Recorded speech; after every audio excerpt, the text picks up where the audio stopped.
MNA یہ اسلام آباد میں کہتے ہیں کہ قومی اسمبلی کا ایک اجلاس سے شرکت کے بعد واپس سیالکوٹ آ رہے تھے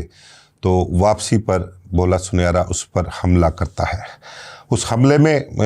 MNA تو بچ جاتا ہے لیکن اس کے 4 گن مین جو ہے وہ قتل ہو جاتے ہیں۔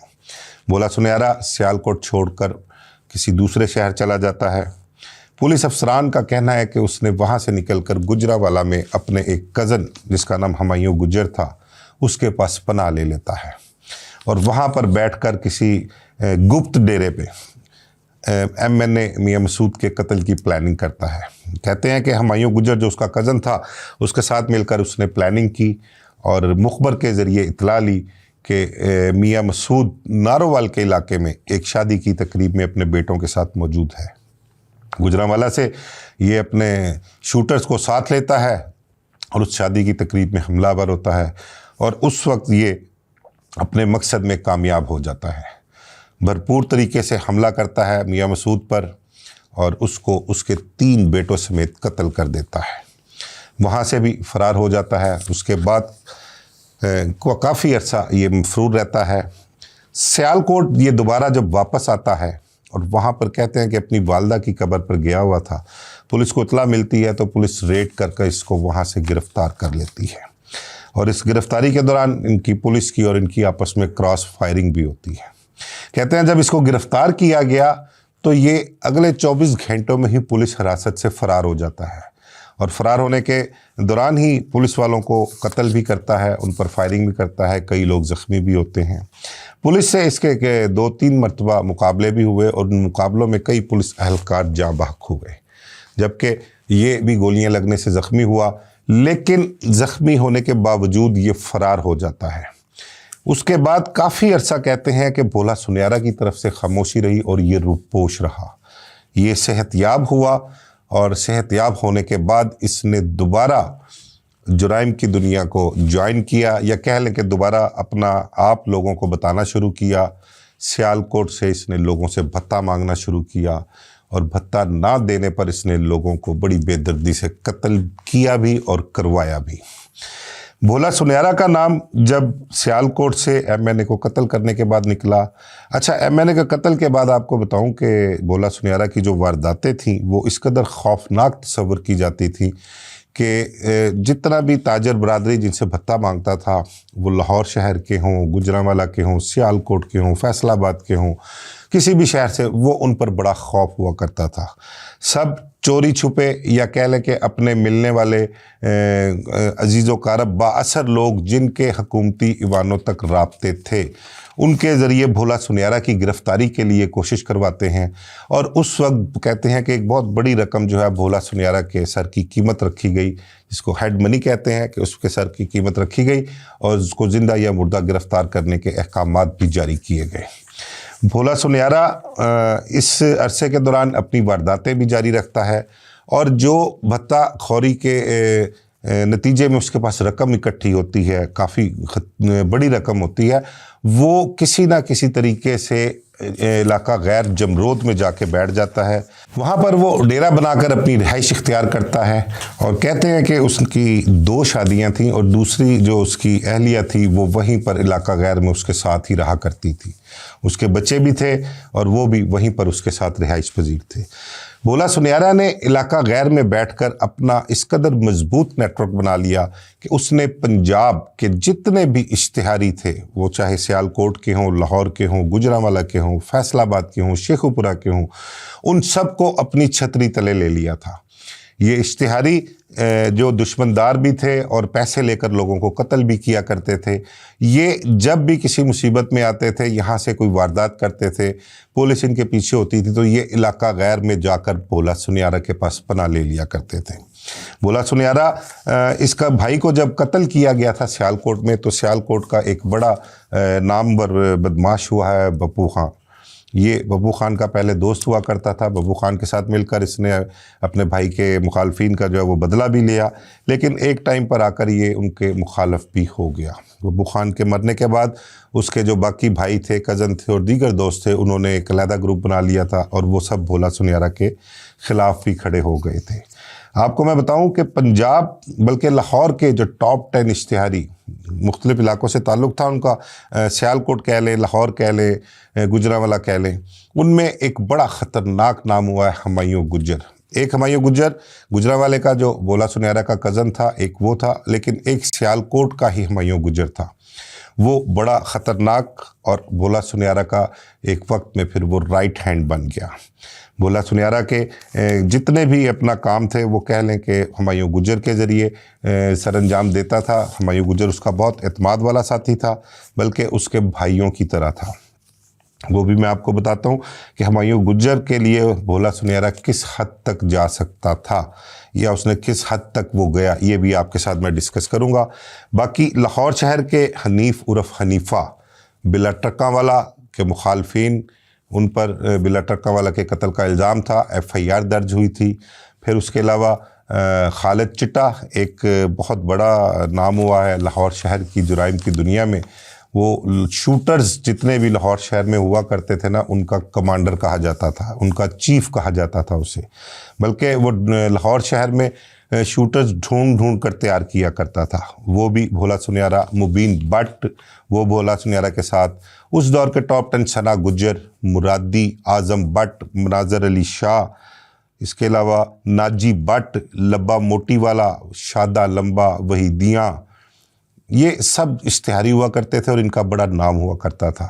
یہ چھوٹے موٹے کام کر کے، وارداتیں کر کے جرائم کی دنیا میں داخل ہوئے، کچھ اپنے مخالفین کو مار کے آئے، لیکن جب یہ اشتہاری ہوئے اور ٹاپ 10 میں ان کا نام آیا تو یہ اجرتی قاتلوں کے طور پر سامنے آئے۔ انہوں نے لوگوں سے پیسے لے کر ان کی دشمنیاں ختم کرنا شروع کی، ان کے دشمنداروں کو قتل کیا کرتے تھے۔ اب یہ جتنے نام میں نے آپ کو بتائے ہیں ٹاپ 10 اشتہاری، ان کا بڑا خوف ہوا کرتا تھا، اور یہ سارے بھولا سنیارا کی ٹیم ہوا کرتے تھے۔ بھولا سنیارا ان سب کے سروں پر ہاتھ رکھتا تھا، ان کو وہاں پر پناہ دیتا تھا، بلکہ ان کے مخالفین کے لیے جو دشمنی ہے مخالفین کی، وہ بھی یہ نبھایا کرتا تھا۔ بھولا سنیارا جرائم پیشہ جو تھے نا، ان لوگوں کا کمانڈر کہہ لیں، پورے پنجاب میں ان کا کمانڈر تھا، اور وہاں پر علاقہ غیر میں بیٹھ کر جس طرح سے اس نے جرائم کی دنیا میں حکومت کی ہے، جس طرح سے بادشاہت کی ہے، اس طرح سے نہ کوئی کردار میں نے دوسرا دیکھا ہے، اور نہ ہی میرا خیال آئندہ سے کوئی ایسا کردار سامنے آئے گا۔ اچھا، ایک بات آپ کو اور بتاؤں، بھولا سنیارا نے جب جمرود میں بیٹھ کر اپنا ڈیرا بنایا نا، وہاں سے اپنا نیٹ ورک چلایا کرتا تھا۔ اس کے تعلقات بہت سی سیاسی شخصیات کے ساتھ بھی ہوا کرتے تھے، بہت سے پولیس افسران کے ساتھ بھی تعلق ہوتے تھے جو اس کے ساتھ رابطے میں ہوا کرتے تھے۔ یہ بہت سارے معاملات میں، جرائم کی بہت سی وارداتوں میں جو اس کے ساتھ منسلک نہیں ہوتی تھیں، یہ ان وارداتوں میں شریک نہیں ہوتا تھا، ان کے بارے میں پولیس افسران کو انفارمیشن بھی دیا کرتا تھا۔ جرائم کی دنیا کا بے تاج بادشاہ تو تھا، کہیں نہ کہیں سے خبر اس تک آ جاتی تھی، اور وہ اصل وقوع اور اس میں جو شامل لوگ ہوا کرتے تھے ان کے بارے میں پولیس والوں کو بھی معلومات فراہم کیا کرتا تھا۔ ایک بڑا مشہور واقعہ میں نے اپنے ایک ویلاگ میں جو ہمایوں گجر کے حوالے سے کیا تھا، میں نے وہ شیئر بھی کیا تھا، بلکہ مختصر سا میں دوبارہ شیئر کرتا ہوں کہ اس دور میں ضیاء شاہد خبریں اخبار کا جو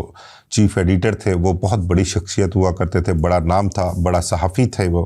بڑے صحافی تھے، اور وہ جتنے بھی ٹاپ 10 اشتہاری یا یہ بھولا سنیارا وغیرہ ہمایوں گجر گروپ ہو گیا، ان کے خلاف خبریں اخبار میں بہت خبریں چھپا کرتی تھیں۔ ایوننگر اخبار صحافت تھا، تو یہ ان کی خبروں کی وجہ سے جو ہے نا، حکومت بڑی پریشان ہوا کرتی تھی۔ حکومت ان ٹاپ 10 اشتہاریوں کے گرد گھیرا تنگ کرنا شروع کر دیا، ان کی نقل و حرکت کے بارے میں پولیس افسران کو انہوں نے ٹاسک دیا۔ تو اس کو بھولا سنیارا کو اس بات کا بڑا رنج تھا، بڑا غصہ تھا۔ اس نے ایک وقت آیا کہ ضیاء شاہد کو فون کال کر کے دھمکی بھی لگائی کہ وہ اس کو، اس کے بچوں کو قتل کر دے گا۔ پھر ایک ٹائم ایسا بھی آیا کہ اس نے ضیاء شاہد کو قتل کرنے کا پلان بھی بنا لیا، اس کو قتل کرنے کا پروگرام بھی ترتیب دے دیا، بلکہ وہاں سے جمرود سے اشتہاریوں کو، ایک ٹیم کو اشتہاریوں کی لاہور شہر کے لیے روانہ بھی کیا۔ لیکن لاہور شہر کی کچھ شخصیات، بااثر شخصیات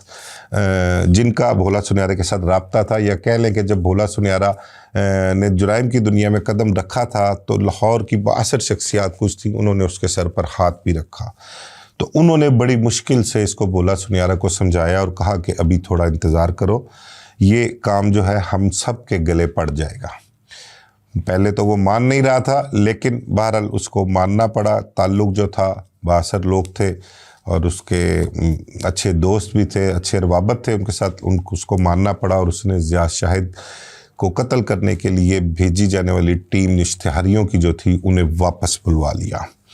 بھولا سنیارا نے اپنے مخالف ہمایوں گجر کے اپنے کزن جو گجرانوالے میں رہائش پذیر تھا ہمایوں گجر، اس کے مخالفین کو بھی اپنا قتل کیا، بڑا ٹف ٹائم کیا، بلکہ اپنے اشتہاریوں کو بھی اس کے ساتھ جوڑا،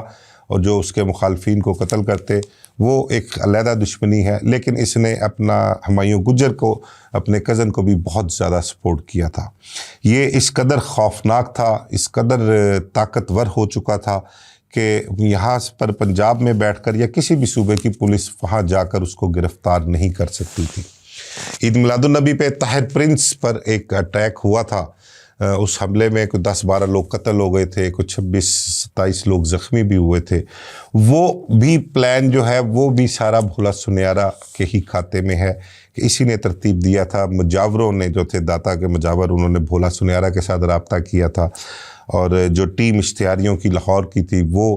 ان لوگوں نے سب نے مل کر جو ہے یہ پروگرام ترتیب دیا اور طاہر پرنس پر اٹیک کیا تھا۔ پھر بلا ٹرکاں والا کا قتل کہہ لیں، بلا ٹرکاں والا کے قتل میں بھی بھولا سنیارا کی ٹیم تھی ساری، اور جو لوگ جو اصل حقائق بتاتے ہیں وہ کہتے ہیں کہ جو بلا ٹرکاں والا پر قتل کا جو حملہ ہوا تھا بلا ٹرکاں والا کا، اس میں حنیفہ اور بابا موقع پر موجود نہیں تھے۔ ایک کوئی شادہ لمبا اس کا نام آتا ہے، ایک کوئی آفریدی نامی نوجوان، اور ایک کوئی شکیلہ کسائی۔ یہ کہتے ہیں کہ 3 لوگ تھے جنہوں نے اٹیک کیا تھا، جبکہ بابا حنیفہ جو ہے وہ موقع پر موجود نہیں تھے، لیکن پلاننگ میں وہ لوگ موجود تھے۔ FIR ان کے خلاف درج ہوئی، اور بلا ٹرکاں والا کے قتل کے بعد حنیفہ بابا کو فوری طور پر جو سوجا وہ دبئی فرار ہو گئے تھے، وہاں کافی عرصہ مقیم رہے، اور وہاں سے پھر وہ واپس بھی آئے۔ دیکھیں، بھولا سنیارا کی جتنی بھی ٹیم تھی ٹاپ 10 اشتہاریوں کی، کچھ اس کی زندگی میں اور زیادہ تر اس کے بھولا سنیارا کے قتل کے بعد اپنے اپنے انجام کو پہنچے۔ یہ جتنے بھی ٹاپ 10 اشتہاری تھے، جتنے بھی کرمنل تھے، ان کی مجرمانہ زندگی جو ہے وہ 5 سے 7 سال رہی ہے، اس سے زیادہ عرصہ انہوں نے نہیں گزارا، زندہ نہیں رہے، وہ اپنے اپنے انجام کو پہنچے۔ بھولا سنیارا کی وارداتیں اس قدر خوفناک ہو چکی تھیں، مخالفین جو تھے اس کے مختلف شہروں میں بڑے بڑے تگڑے تھے، بڑے بڑے بااثر تھے، بڑے پیسے والے تھے۔ اب ان کے لیے بھولا سنیارا یا اس کی ٹیم اور ان کے جو مخالفین تھے ان تک رسائی بہت مشکل ہوا کرتی تھی۔ اب ان لوگوں نے کوشش کی کہ اگر اس کا کچھ ہو سکتا ہے تو وہیں پر ہو سکتا ہے، اور جہاں یہ رہ رہا ہے وہیں کے لوگ جو ہیں وہ اس کو مار سکتے ہیں یا ہماری اس سے جان چھڑوا سکتے ہیں۔ تو انہوں نے اپنا اثر و رسوخ، تعلق گورنمنٹ کی سطح پر بھی استعمال کیا، اور پیسوں کا بھی بڑا بے دریغ استعمال کیا بھولا سنیارا کے خلاف آپریشن کروانے کے لیے۔ کہتے ہیں کہ اس وقت خاصہ داروں کے مدد سے FC نے وہاں پر آپریشن کیا، اور اس آپریشن میں جو ہے وہ بھولا سنیارا کی موت واقع ہوئی۔ اچھا، اس میں ایک بڑا میں آپ کو بتاؤں کہ وہ خاصہ دار جو وہاں پر تھے، جن کا رابطہ تھا اس کے ساتھ، بھولا سنیارا کے ساتھ، جن کا یہ منظور نظر بھی تھا، وہاں پر جب بھولا سنیارا قتل ہو جاتا ہے آپریشن کے بعد، تو کہتے ہیں کہ اللہ تعالیٰ معاف کرے کہ وہ ایک چارپائی کو ایسے ترچھا رکھ کے اس کے اوپر لاش رکھ دیتے تھے۔ ان کا ایک ایسا سا اصول ہے، یا کہہ لیں کہ وہ اس طرح سے ہی جو لوگوں کی لاشیں جو ہیں وہاں چارپائی کے اوپر رکھتے ہیں، جرائم پیشہ افراد ہوتے ہیں یا جو پولیس کے ہاتھوں مارے جاتے ہیں۔ یہ پولیس کا بھی اپنا ایسا ہی ٹرینڈ ہے، وہ بھی اسی طرح ہی دیہاتوں میں کرتے ہیں کہ چارپائیاں ایسے ترچھی رکھ دیتے ہیں اور اس کے اوپر جو کرمنل ہوتے ہیں ان کی لاشیں رکھ دیتے ہیں۔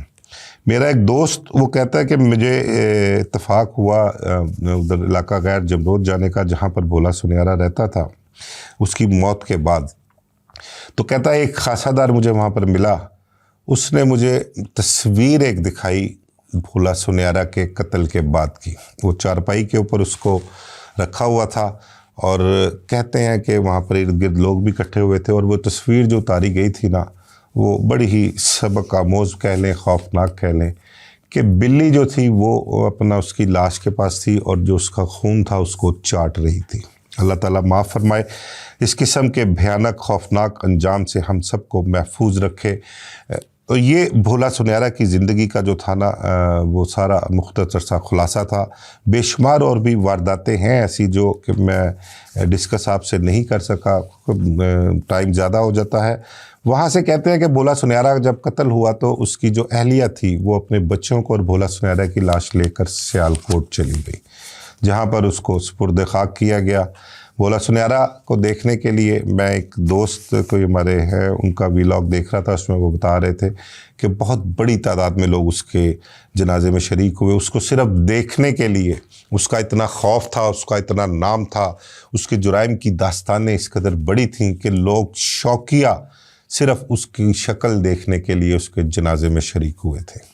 اللہ تعالیٰ ہم سب کو اپنے حفظ و امان میں رکھے، ہمیں اس قسم کی بھیانک موت، اس قسم کے انجام، اس قسم کے جرائم سے ہمیں پاک رکھے اور دور رکھے، اور اللہ تعالیٰ سب کو ہمیں ہدایت دے اور اس قسم کے کرداروں سے خاص کر ہماری جو نوجوان نسل ہے وہ سبق حاصل کرے اور سیدھے ٹریک پر اپنی زندگی گزارے۔ مجھے اجازت دیجیے، اللہ حافظ۔